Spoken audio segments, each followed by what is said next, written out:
Class 10th के जितने भी मेरे प्रिय विद्यार्थी 2023 बोर्ड परीक्षा देने वाले हैं, आज का यह वीडियो आप सभी के लिए मोस्ट इम्पोर्टेंट होगा, क्योंकि आज के इस वीडियो में मैं लेकर के आ चुका हूं आप सभी के लिए हिंदी विषय का यह जो मॉडल पेपर आप देख पा रहे हैं, जो कि यूपी बोर्ड के द्वारा जारी किया गया था। और इस मॉडल पेपर के सभी प्रश्नों का मैं आपको फुल सॉल्यूशन देने वाला हूं। जी हां, इस मॉडल पेपर के जितने भी प्रश्न हैं, जितने भी बहुविकल्पी प्रश्न हैं, इन सभी का उत्तर बताने वाला हूं। और जो वर्णनात्मक प्रश्न हैं, उनका आंसर आपको बोर्ड परीक्षा की कॉपी पर कैसे लिखना है, यहां पर मैं आपको सब कुछ बताऊंगा। यहां पर मैं इस पेपर को फुल सॉल्यूशन के साथ आपके लिए लेकर के आ चुका हूं। तो आज का यह वीडियो आप सभी के लिए काफी ज्यादा इंपॉर्टेंट होगा, इसलिए आप वीडियो को बिल्कुल भी स्किप मत कीजिएगा और स्टेप बाय स्टेप आप यहां पर जानेंगे कि आप 2023 बोर्ड परीक्षा में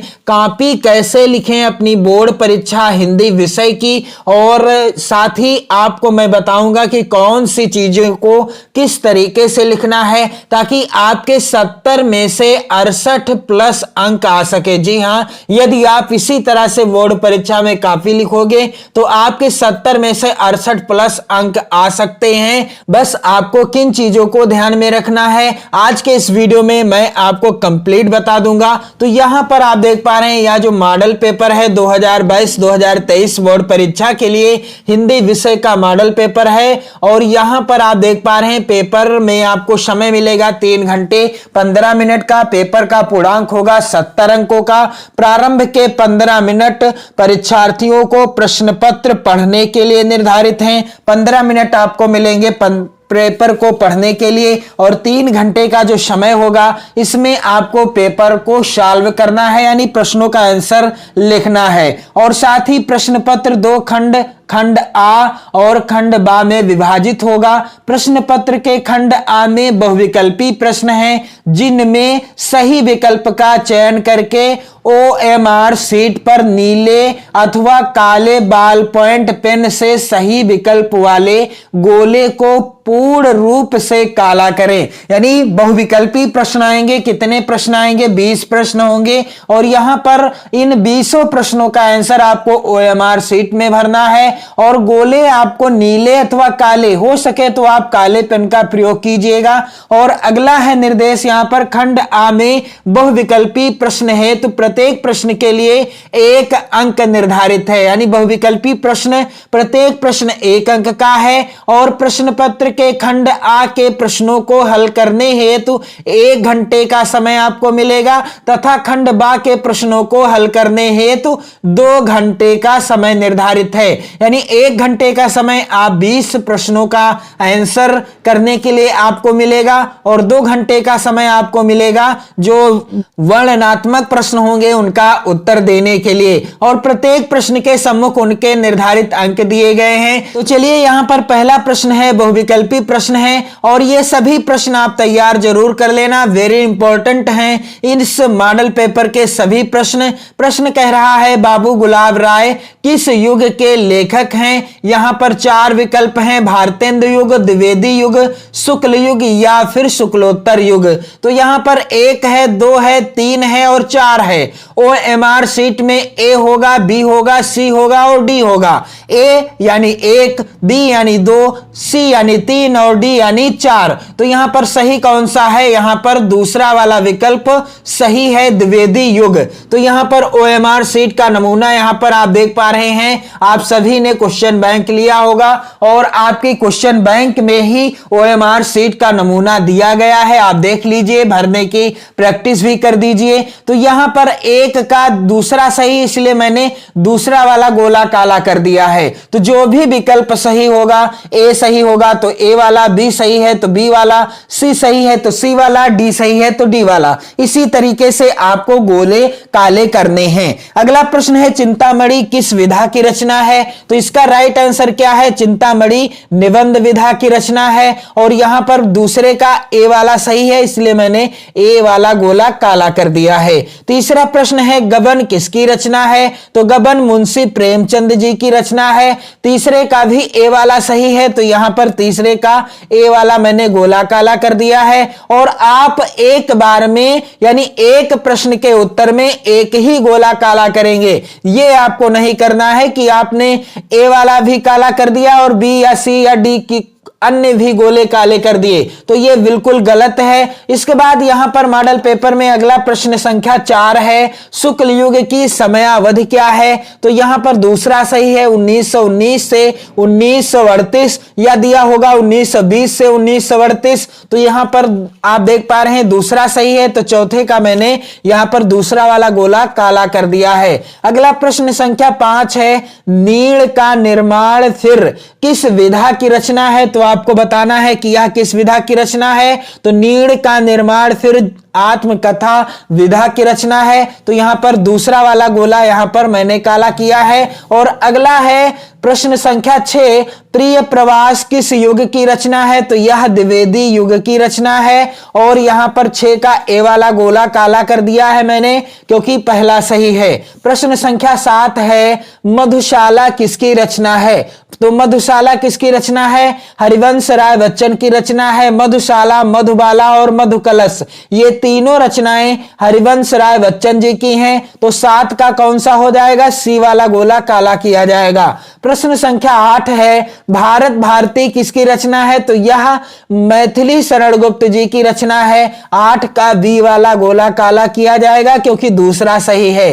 प्रश्न संख्या 9 कह रहा है यहां पर, आधुनिक काल कब से कब तक है? तो सन 1843 से अब तक का समय क्या है? आधुनिक काल है, यानी 9 का ए वाला गोला काला किया है मैंने, क्योंकि पहला विकल्प सही है।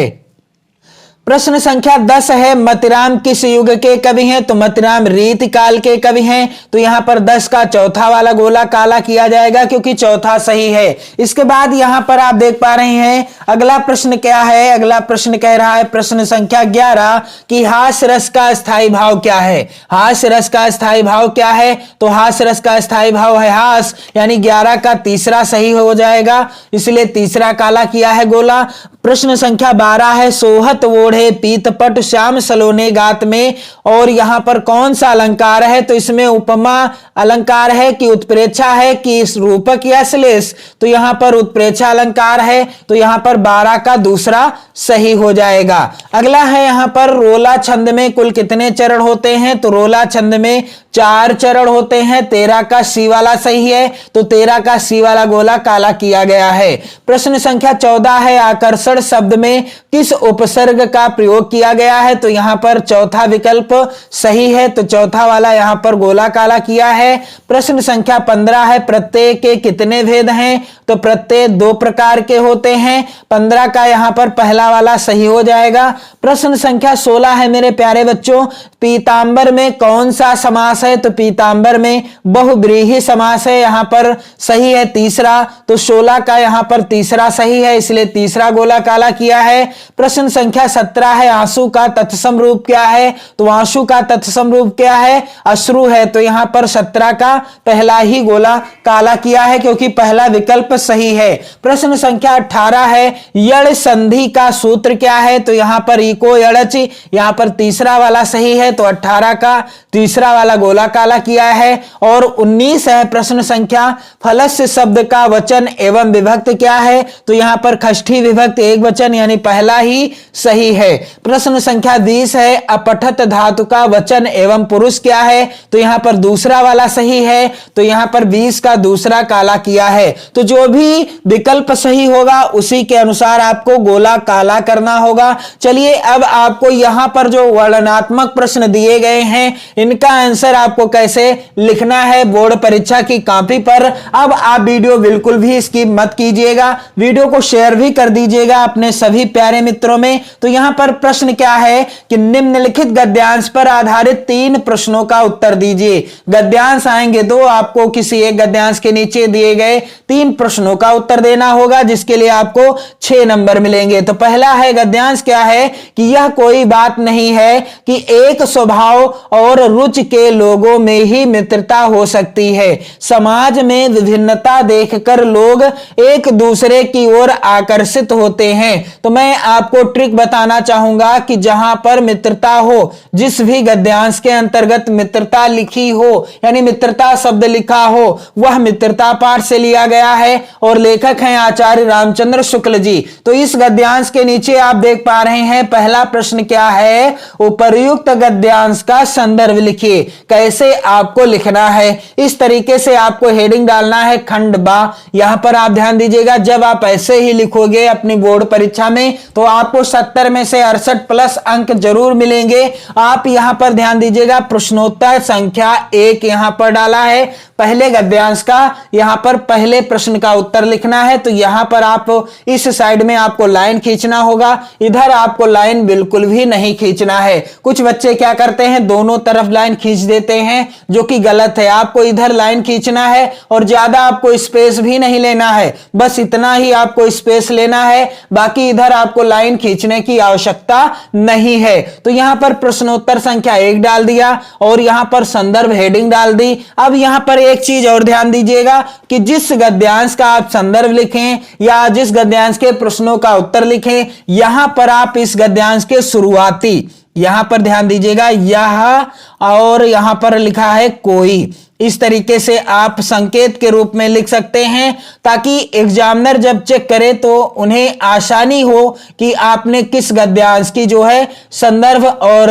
उससे रिलेटेड प्रश्नों का उत्तर दिया है। तो यहां पर इस चीज का आप विशेष ध्यान देंगे, यहां पर छूट गया था, अब इस चीज का आपको विशेष ध्यान देना है। संदर्भ क्या हो जाएगा, प्रस्तुत गद्यांश हमारी पाठ्य पुस्तक हिंदी, आपको ब्लैक पेन से लिखना होगा कि गद्य खंड में संकलित मित्रता पाठ का नाम भी आपको ब्लैक पेन से लिखना है। नामक पाठ से उद्धृत है, जिसके लेखक कौन है, आचार्य रामचंद्र शुक्ल जी हैं। इसके बाद दूसरा प्रश्न है, गद्यांश के रेखांकित अंश की व्याख्या कीजिए। तो जो भी रेखांकित अंश होगा उसी की व्याख्या करना है। जैसे यहां पर है क्या रेखांकित अंश, यह कोई बात नहीं है कि एक स्वभाव और रुचि के लोगों में ही मित्रता हो सकती है। समाज में विभिन्नता देखकर लोग एक दूसरे की ओर आकर्षित होते हैं। तो यहां पर आप ध्यान दीजिएगा, रेखांकित अंश की व्याख्या इस तरीके से आपको हेडिंग डाल देना है। शुक्ल जी कहते हैं कि मित्रता के लिए स्वभाव और समान रुचि वाले या वालों में ही परस्पर मित्रता हो सकती है,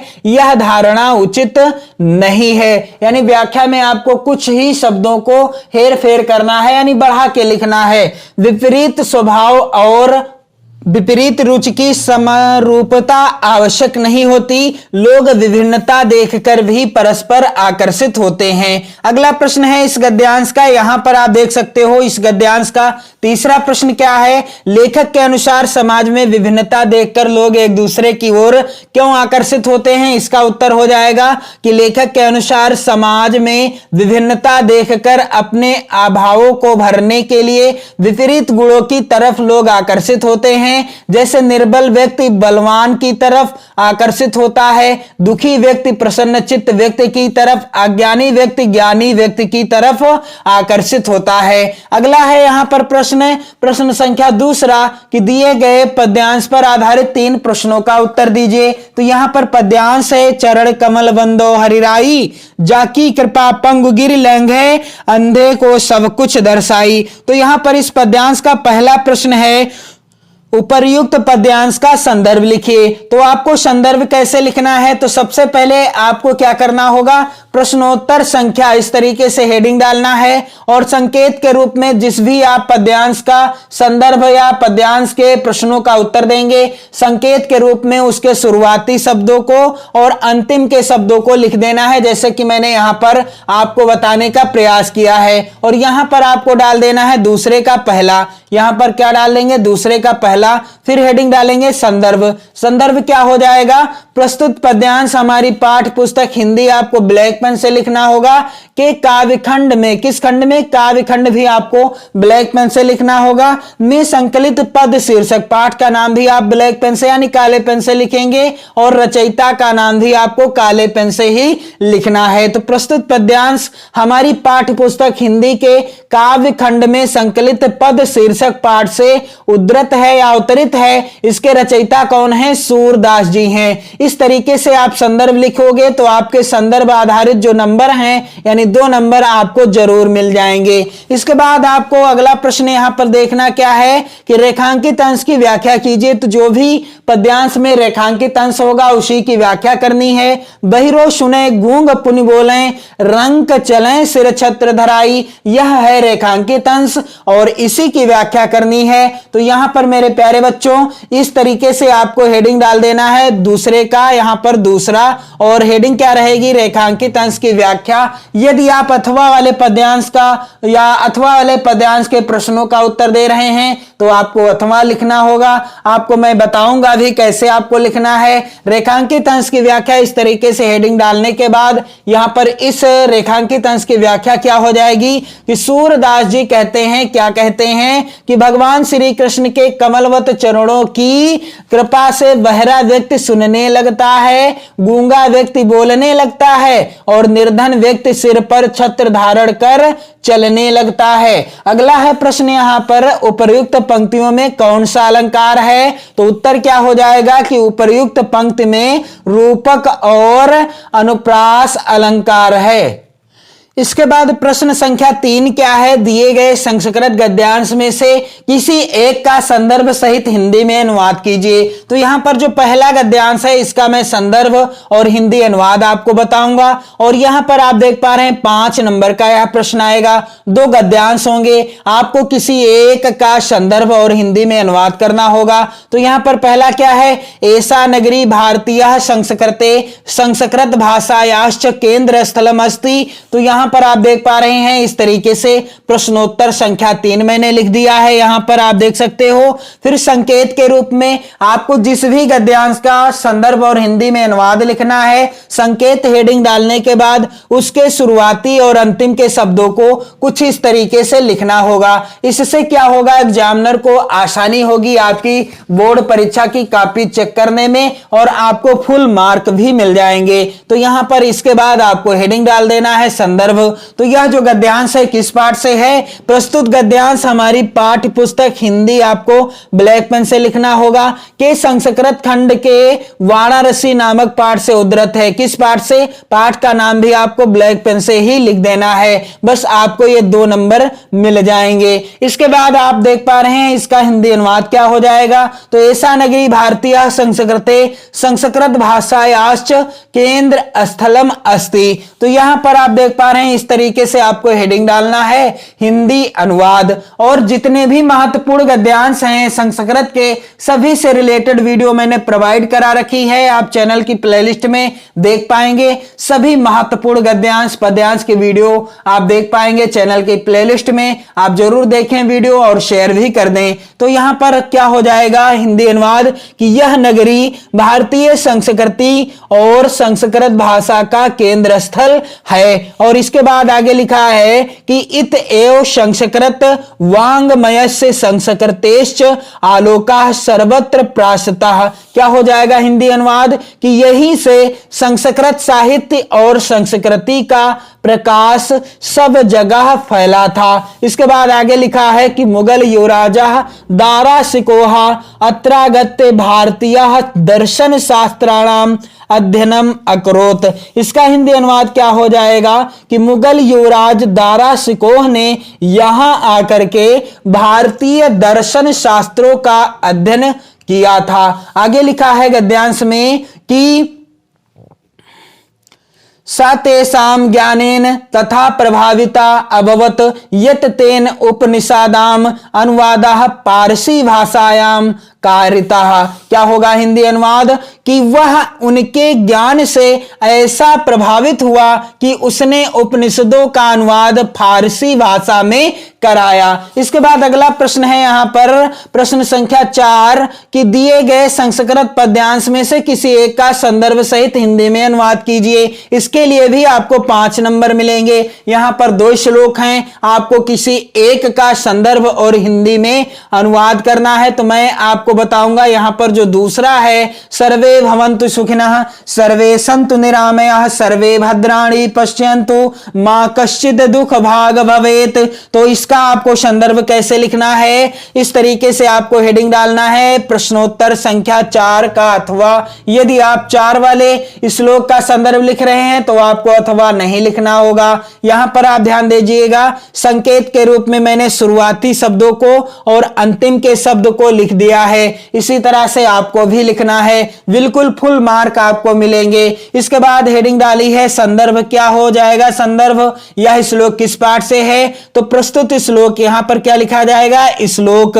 प्रस्तुत श्लोक हमारी पाठ्य पुस्तक हिंदी आपको ब्लैक पेन से लिखना होगा।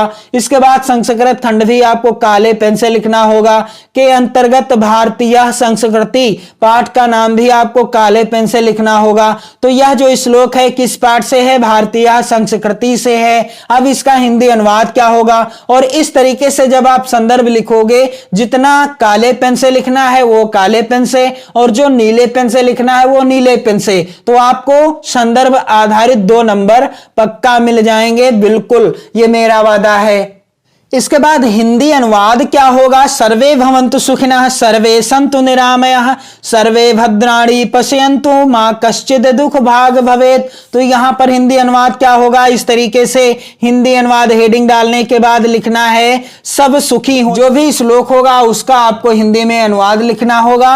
सब सुखी हो, सब रोग रहित हो, सब कल्याण को देखें, कोई भी दुखी ना हो। तो इस श्लोक का यही होगा हिंदी अनुवाद। अगला प्रश्न संख्या 5 है, अपने पठित खंड काव्य के आधार पर निम्नलिखित प्रश्नों में से किसी एक का उत्तर दीजिए। तो यहां पर आप ध्यान दीजिएगा, जो भी खंड काव्य आपके जिले के लिए निर्धारित है, आपको अपने खंड काव्य के अनुसार किसी एक प्रश्न का उत्तर देना होगा। यानी प्रत्येक खंड काव्य से 2 प्रश्न पूछे जाएंगे। तो जो भी खंड काव्य आपके जिले के लिए निर्धारित है, आप कमेंट करके मुझे बताएं कि आप किस जिले से हैं और आपके जिले में कौन सा खंड काव्य निर्धारित है। जैसा कि यहां पर आप देख पा रहे हैं, मुक्तिदूत खंड काव्य के आधार पर गांधी जी का चरित्र चित्रण कीजिए। और दूसरा प्रश्न है, मुक्तिदूत खंड काव्य के चतुर्थ सर्ग का कथानक अपने शब्दों में लिखिए। तो यहां पर प्रत्येक खंड काव्य से 2 प्रश्न आएंगे। आपको अपने जिले के अनुसार जो भी खंड काव्य आपके जिले के लिए निर्धारित है, उसी के अनुसार आपको किसी एक प्रश्न का उत्तर देना होगा, जिसके लिए आपको 3 नंबर मिलेंगे। उदाहरण के लिए यहां पर आपके जिले में मुक्तिदूत खंड काव्य निर्धारित है, तो कैसे आपको लिखना है? प्रश्नोत्तर संख्या 5 का, यहां पर 5 का, क्योंकि यहां पर 5 का के अंतर्गत खंड काव्य है और पहले प्रश्न का उत्तर आपको देना है। तो इस तरीके से आपको हेडिंग डाल देना है गांधी जी का चरित्र चित्रण, और इनके चरित्र चित्रण के बारे में आपको लिख देना है। तो आप कमेंट करके बताएं आप किस जिले से हैं और आपके जिले में कौन सा खंड काव्य निर्धारित है। यहां पर आप देख सकते हैं प्रत्येक खंड काव्य से 2-2 प्रश्न आए हैं। तो आप अपने खंड काव्य के अनुसार प्रश्न का उत्तर दीजिएगा। प्रश्न संख्या 6 यहां पर पूछा है, 6 का के अंतर्गत दिए गए लेखकों में से किसी एक का जीवन परिचय लिखते हुए उनकी एक प्रमुख रचना का उल्लेख कीजिए, जिसके लिए आपको मिलेंगे 5 नंबर। आपको किसी एक लेखक का जीवन परिचय लिखना होगा। सभी महत्वपूर्ण हैं और ये तीनों ही आपकी बोर्ड परीक्षा में जरूर आएंगे। तो मैं आपको बताऊंगा जयशंकर प्रसाद जी का जीवन परिचय कैसे आपको लिखना है, क्या आपको ध्यान में रखना है। तो यहां पर प्रश्नोत्तर संख्या यहां पर मैंने डाल दिया है 6 का के अंतर्गत।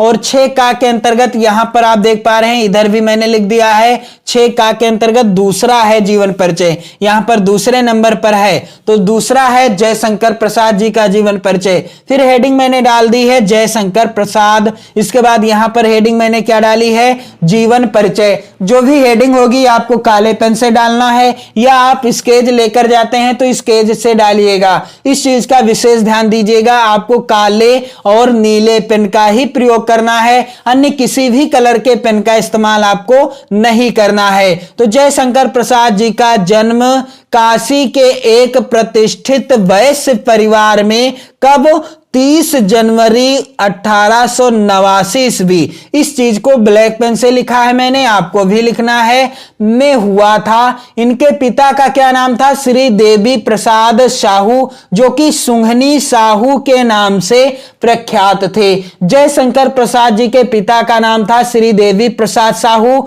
और ये सुंघनी साहू के नाम से प्रसिद्ध थे। उनकी दानशीलता और उदारता के कारण उनके यहाँ विद्वानों और कलाकारों का बराबर समादर हुआ करता था। और इनकी प्रारंभिक शिक्षा, किनकी, जयशंकर प्रसाद जी की प्रारंभिक शिक्षा का जो है आरंभ कहां से हुआ, घर पर ही हुआ।